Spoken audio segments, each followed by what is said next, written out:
Hola y bienvenidos a otro video de Mate Fácil. En este video vamos a empezar un nuevo curso para el canal, un curso de geometría euclidiana, que es un curso que me han pedido bastante en este canal y que además nos va a servir para entender cómo son las matemáticas formales, nos va a ayudar a hacer demostraciones y nos va a ayudar a entender, bueno, pues qué es la geometría y todas las fórmulas que conocemos de geometría. Lo que voy a explicar en este video es primero un poco de historia acerca de la geometría, qué es la geometría, de dónde se origina, etcétera. Luego vamos a ver en qué va a consistir este curso concretamente, luego qué requisitos son necesarios para tomar este curso, qué libros recomiendo para este curso y finalmente, bueno, pues describir, bueno, cómo va a ser el curso, cómo es que lo vamos a seguir, ¿sí? Bueno, vamos a empezar entonces con un poco de historia. Primero, ¿qué es la geometría? Bueno, pues la geometría la podemos definir de varias maneras. A mí me gusta más esta definición que es más sencilla. Es la rama de las matemáticas que estudia las propiedades de las figuras en el plano o en el espacio. En la geometría vamos a estudiar conceptos como, bueno, pues los puntos, propiedades de los puntos, de las rectas, de los planos, cómo se relacionan entre sí estos objetos. Estos son objetos geométricos.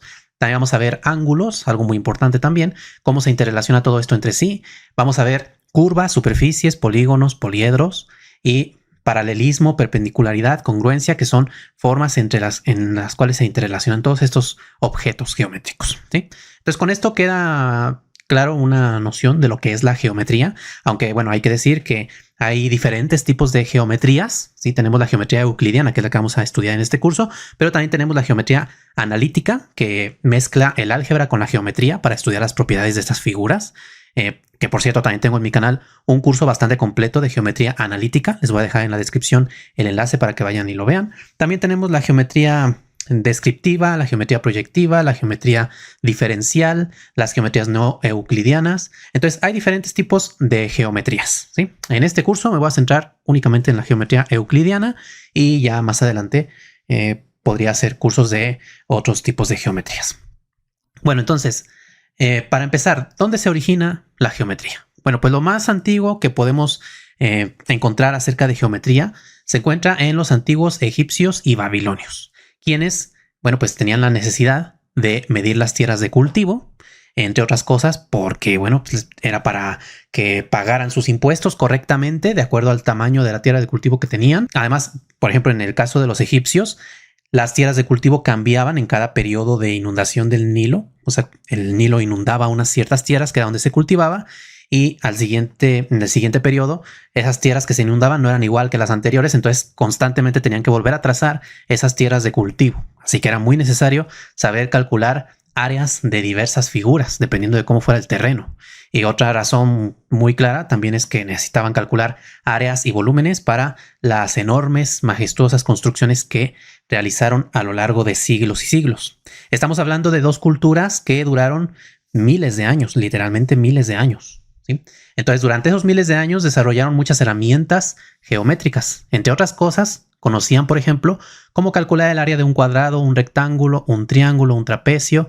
También supieron aproximar el área de un círculo.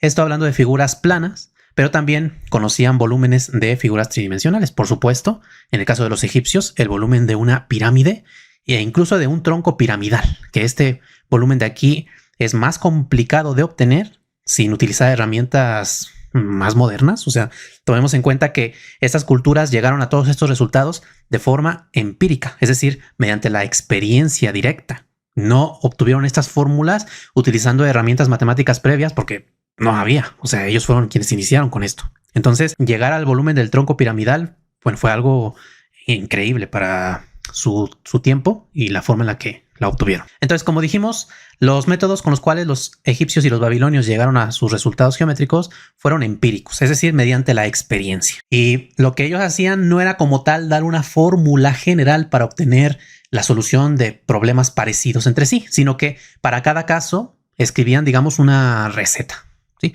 Por ejemplo, veamos un ejemplo del papiro Rind, el problema número 50, que dice: calcular el área de un campo circular cuyo diámetro es 9 g. Entonces de aquí es donde podemos ver cómo aproximaban ellos el área de un círculo. Y en la solución, bueno, pues dicen, debes quitar de un entero su novena parte. Entonces quedan 8. Luego tienes que multiplicar 8 veces, lo que da un total de 64. Bueno, pues este es el área del campo. Observen cómo ellos no dan una fórmula general, tampoco justifican cómo es que se llega a este resultado. Simplemente es un resultado que obtuvieron de manera empírica, lo registraron y ahí está. Entonces, cuando tengas un campo circular cuyo diámetro es 9G, bueno, pues ya sabes cómo obtener el área, aunque aquí no haya un razonamiento más profundo o una fórmula general. Entonces, eso es lo que diferencia a los egipcios y los babilonios de los griegos, que fueron los primeros en justificar mediante razonamiento deductivo los resultados geométricos, en poner todo en orden, en justificar cada fórmula o cada resultado de un problema que obtenían, ¿sí? Los griegos, por supuesto, tuvieron mucha influencia de los egipcios y los babilonios. Son culturas que están relativamente cercanas entre sí, geográficamente hablando. Entonces, recibieron mucha influencia de los egipcios y los babilonios, así que conocían los resultados, la mayoría de los resultados a los que estas culturas habían llegado, y ellos simplemente, bueno, pues fueron como extendiendo estos resultados y obteniendo resultados más generales y justificando todo. Entonces, para que nos quede más clara la idea o la matemática griega, vamos a ver algunos de los matemáticos griegos más importantes. Empezamos con Tales de Mileto, que es de los más antiguos, en el 600 a.C. Tales de Mileto, entre sus descubrimientos tenemos al llamado teorema de Tales, en su honor, que es el que habla sobre triángulos semejantes. Luego tenemos el teorema del triángulo isósceles, que va a ser un teorema que también vamos a ver en este curso. De hecho, todos estos teoremas los vamos a ir viendo con detalle a lo largo de este curso. Ahorita nada más los estoy enunciando para que quede claro cómo era el nivel de la geometría de los griegos. Y luego también tenemos proposiciones sobre ángulos inscritos en circunferencia. Todo esto ya lo estudiaremos con detalle más adelante. Luego tenemos, por supuesto, a Pitágoras de Samos, de los más famosos, si no es el que más famoso teorema, que es el teorema de Pitágoras sobre un triángulo rectángulo y los cuadrados de los lados de este triángulo. Pero también, bueno, entre otros descubrimientos tenemos Pitágoras de Samos enunció el teorema sobre la suma de ángulos internos de un triángulo. O sea que la suma de los tres ángulos de un triángulo es 180 grados o dos ángulos rectos. También esto ya lo iremos viendo más adelante, y también desarrolló una teoría sobre proporcionalidad. Luego tenemos a Hipócrates de Quíos, que fue muy ingenioso cuando quiso resolver el problema de la cuadratura del círculo. Bueno, casi lo consigue. Lo que logró conseguir fue cuadrar figuras como estas de aquí, llamadas lúnulas de Hipócrates. Bueno, pues es algo bastante ingenioso que él logró realizar. También tenemos a Teeteto, quien, por cierto, bueno, uno de los diálogos de Platón es sobre Teeteto, y realizó un amplio trabajo sobre los números irracionales, algo muy importante. Los irracionales fueron descubiertos por Pitágoras, pero, bueno, por los pitagóricos, pero digamos que fueron como ocultados, como algo desagradable o indeseable. Sin embargo, Teeteto, bueno, pues los estudió. Quiso hacer un estudio riguroso sobre ellos y fue uno de sus trabajos. Bueno, también tenemos a Eudoxo de Gnido, que es considerado uno de los más grandes geómetras, de los matemáticos más grandes de la antigua Grecia. Solamente se considera superado por Arquímedes, quien también mencionaremos en un momento más. Y entre las cosas que él estudió, bueno, pues fue el método de exhaustión, que consiste en estudiar figuras curvas mediante aproximación con polígonos. Por ejemplo, para estudiar un círculo, bueno, pues inscribimos y circunscribimos también figuras de cada vez más y más lados para irnos aproximando hacia ese círculo, ¿sí? Ese es el método de exhaustión que desarrolló Eudoxo, y también desarrolló una amplia teoría de proporcionalidad para trabajar con los números irracionales. Digamos que él formalizó todo ese estudio de los números irracionales mediante geometría, ¿sí? De hecho, influyó tanto su estudio que precisamente es a partir de aquí que los griegos se dedican, digamos, principalmente a la geometría en lugar del álgebra o la aritmética. O sea, su matemática era puramente geométrica, en gran parte gracias a la influencia de Eudoxo. Luego tenemos a Menegmo, que es quien inicia el estudio de las cónicas, que estas, bueno, actualmente se estudian más en tema de geometría analítica porque resulta más fácil estudiarlas mediante ecuaciones algebraicas, pero tomemos en cuenta que las cónicas como tal, bueno, son figuras geométricas que se pueden estudiar con pura geometría plana, sin necesidad de utilizar álgebra, aunque claro que es algo más complicado de hacer. Si este curso es muy visto y llegamos a temas cada vez más avanzados, bueno, más adelante puede ser que introduzca algo sobre secciones cónicas desde la parte de geometría euclidiana. Y luego tenemos a Euclides de Alejandría, que precisamente de aquí es de donde viene lo de geometría euclidiana. Se refiere a Euclides, ¿sí? Euclides lo que hizo fue recopilar la mayor parte del conocimiento matemático de su época. Todos esos resultados que acabo de mencionar, entre muchos otros que existían durante su época, bueno, pues él los ordenó les puso sentido, un sentido lógico, un orden, partiendo de unas definiciones más sencillas, de unas proposiciones elementales. Y todo esto lo recopiló en varios libros que son llamados los elementos. El libro de los elementos, bueno, pues es uno de los más influyentes de la humanidad. De hecho, es de los más editados, únicamente está superado por la Biblia. Entonces, digamos que es el segundo libro que más ediciones tiene, ¿sí? Entonces, de los más estudiados a lo largo de la historia de la humanidad. Luego tenemos a Eratóstenes de Cirene, que es también un matemático griego muy conocido porque él pudo calcular la circunferencia de la Tierra utilizando únicamente las herramientas geométricas de su época, algo bastante sorprendente. En una época en la que ni siquiera se conocían todos los continentes, todas las tierras que había a lo largo del planeta Tierra, bueno, pues él logró demostrar que la Tierra es una esfera y calculó su circunferencia. Luego tenemos a Arquímedes de Siracusa, quien es sin duda uno de los más grandes genios de las matemáticas, ya no solamente de la antigua Grecia, sino de toda la historia de la humanidad. Solamente, digamos, comparable a Newton, a Gauss, a Euler, ¿sí? De los más grandes genios. Y él, bueno, pues hizo un montón de cosas. Aquí nada más puse algunos de sus resultados. Uno de los más importantes es que aproximó el número pi utilizando precisamente el método de exhaustión de Eudoxo, ¿sí? Mediante inscripción y circunscribiendo figuras poligonales. Él aproximó cuánto vale pi. Hasta 2 cifras decimales lo logró. Bueno, para su época es algo bastante sorprendente. Tuvo que utilizar polígonos de 96 lados, imagínense. Solamente usando regla y compás, ¿sí? Recordemos de nuevo que los griegos no usaban el álgebra. No tenían esa herramienta poderosa que tenemos nosotros en la actualidad. Únicamente usando geometría llegó a este resultado. También, bueno, pues trabajó con la esfera y el cilindro. De hecho, ahí obtuvo el que él mismo consideró su resultado favorito, que fue la relación entre el volumen de una esfera con la de un cilindro y la de un cono. Tanto le gustaba este resultado que pidió que en su lápida dibujaran precisamente una esfera, un cilindro y un cono. También, bueno, pues estudió el equilibrio de los planos, los cuerpos flotantes, el famoso principio de Arquímedes, del que seguramente habrán escuchado la anécdota de la corona del rey. También la cuadratura de la parábola, que fue otro de sus resultados que le gustó bastante. Encontrar, bueno, pues el área de una sección de parábola.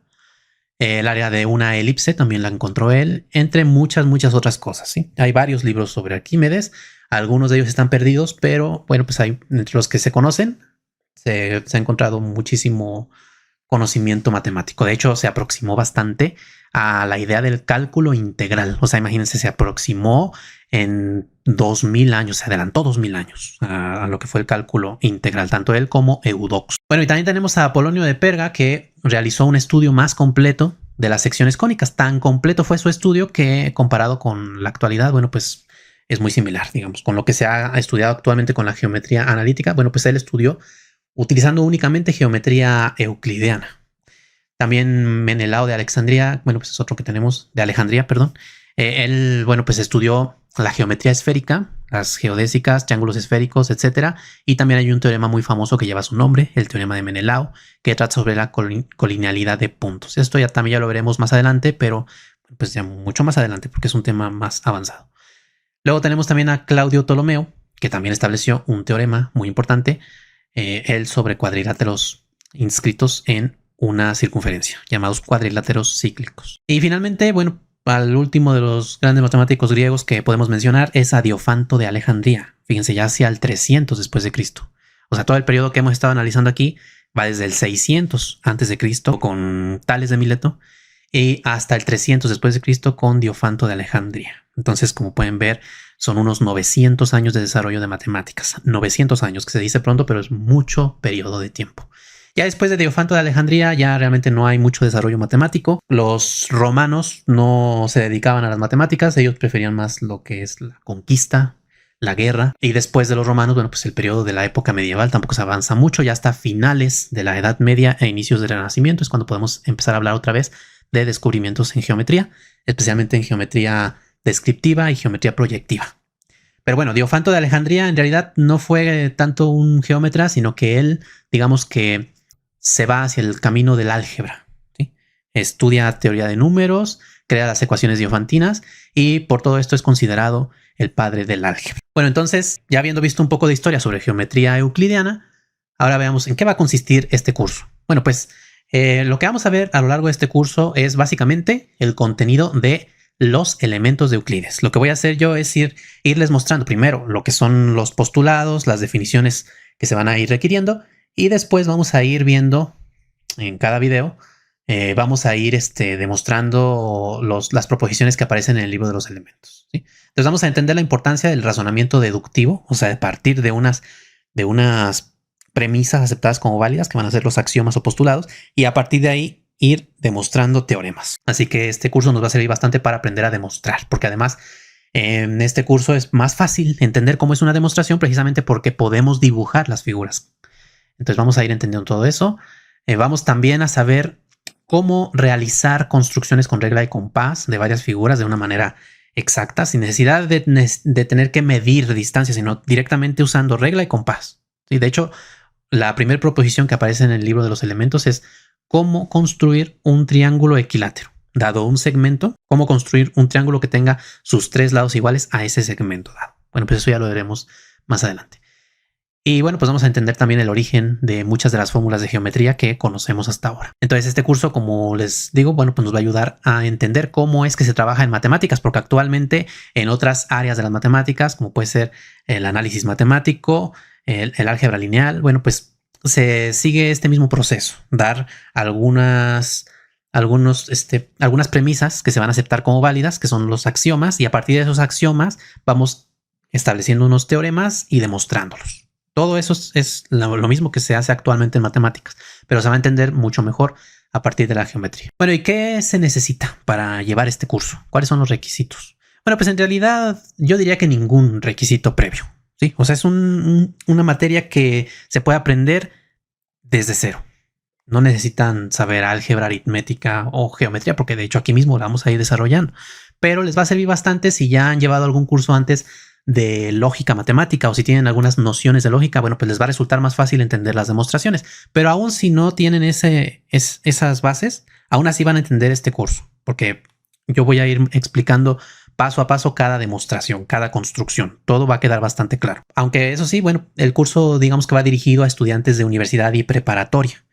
No a primaria y secundaria, porque digamos que a esos niveles todavía no se tiene el suficiente desarrollo mental como para entender algunos de los razonamientos generales que estaremos viendo. Puede ser que quizás secundaria, tal vez, sí pueda haber algunos estudiantes que puedan entender este curso bien, pero yo diría que a partir de preparatoria y sobre todo universidad es a los que va dirigido este curso. ¿Qué libros recomiendo para seguir este curso? Si ustedes quieren profundizar más o quieren ir adelantando, bueno, pues el primero, por supuesto, son los elementos de Euclides. Como les mencionaba, hay un montón de ediciones de esto, pero bueno, actualmente, digamos, ediciones actuales, están las de la editorial Gredos, bueno, de la colección de la Biblioteca Clásica de Gredos, o también está la traducción al inglés de Thomas L.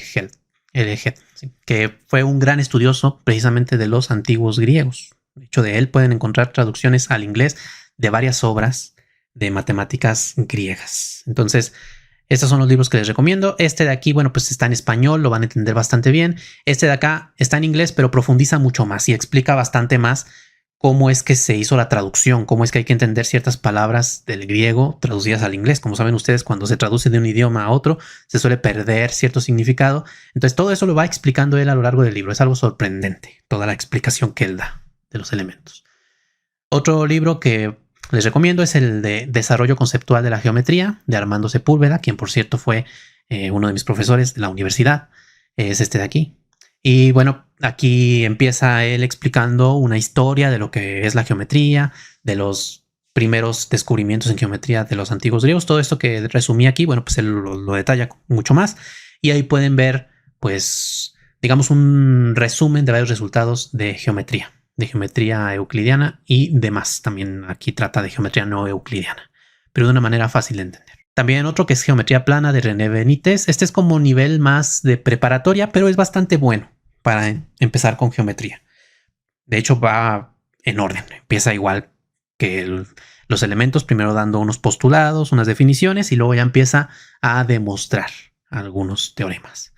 Entonces es muy fácil de entender para estudiantes de preparatoria. Otro importante es el de geometría de Barnett Ridge de la serie Schaum.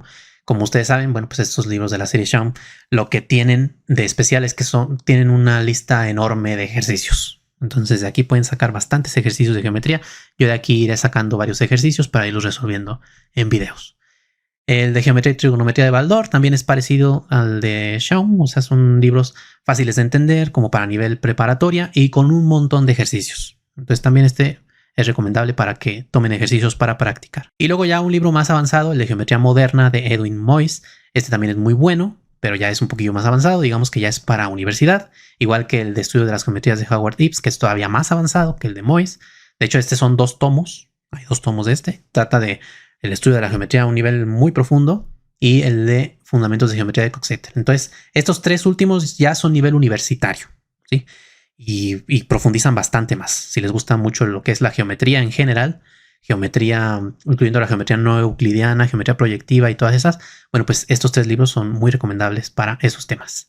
Y el primer libro de acá, Los elementos de Euclides, no es un libro complicado de entender. O sea, es un libro que ya tiene, como pueden ver ustedes, más de 2000 años existiendo en la humanidad, y lo que tiene Euclides es que su forma de escribir los elementos fue también pedagógica, digamos que es fácil de seguir, fácil de entender. Entonces, estos son los libros que les recomiendo para este curso. ¿Y cómo va a ser este curso? Ya hablando aquí en YouTube, ¿cómo es que lo voy a ir subiendo? Bueno, pues lo que voy a hacer es colocar todos los videos en una lista de reproducción que se va a llamar Curso Completo de Geometría Euclidiana. Pueden encontrar el enlace en la descripción de este video y también en las tarjetas por acá. Ahí voy a ir colocando los videos en orden. Así que les recomiendo que si quieren ver los videos en orden, bueno, pues miren esa lista de reproducción. Y en este curso es muy importante ver los videos en orden si quieren ir entendiendo todo, porque cada proposición que vamos demostrando se basa en las proposiciones y axiomas anteriores, ¿sí? Entonces, no puedo yo explicar en un video, digamos en el video número 50, todo lo que se necesita para demostrar ese teorema. Suelo recibir muchos comentarios así en mis videos de que, oye, pero no explicaste esto. Oye, pero no dijiste de dónde sale esto. Pues no, porque eso ya lo expliqué en un video anterior. Así es como se construye la matemática, ¿sí? Un teorema más avanzado se construye sobre teoremas previos, que a su vez se construyen sobre teoremas previos. Entonces no se puede en un solo video explicar todo. Así que es muy importante seguir un orden. De cualquier manera, yo en cada video sí les voy a ir indicando qué video pueden ver para el teorema que esté yo mencionando en ese video. Pero de todas maneras es importante que lo vayan viendo en orden. Y bueno, pues lo que voy a hacer es, como les mencionaba, voy a hacer cada proposición del libro de los elementos una por video. Pero no van a ser los únicos videos, sino que también voy a añadir videos resolviendo ejercicios y también voy a añadir videos que serán ejercicios exclusivos para los miembros del canal. Así que si aún no eres miembro del canal, te invito a darle clic al botón unirse para que veas más información y así tendrás acceso a la lista de reproducción con cientos de videos exclusivos con ejercicios muy interesantes. Bueno, pues entonces en el siguiente video vamos a empezar ya, ahora sí, con el curso de geometría euclidiana. Vamos a ver qué son los postulados, los axiomas, definiciones y vamos a ver varios conceptos que se van a requerir para los siguientes videos del curso. Así que los invito a que lo vean. Recuerden, el enlace está en la descripción o acá en las tarjetas del video. Antes de terminar, agradezco infinitamente a todos los miembros del canal que con su gran apoyo hacen posible que siga subiendo nuevos videos y más cursos. De esta manera ustedes me ayudan a contrarrestar un poquito los efectos del algoritmo de YouTube, que no siempre beneficia a los canales educativos. De verdad, muchas gracias por todo su apoyo. Y si aún no eres miembro del canal, te invito a darle clic al botón unirse para que mires los diversos niveles de membresía y los beneficios que tiene cada nivel. Entre esos beneficios tienes acceso exclusivo a cientos de videos con ejercicios interesantes. Te invito a darle clic para ver más información.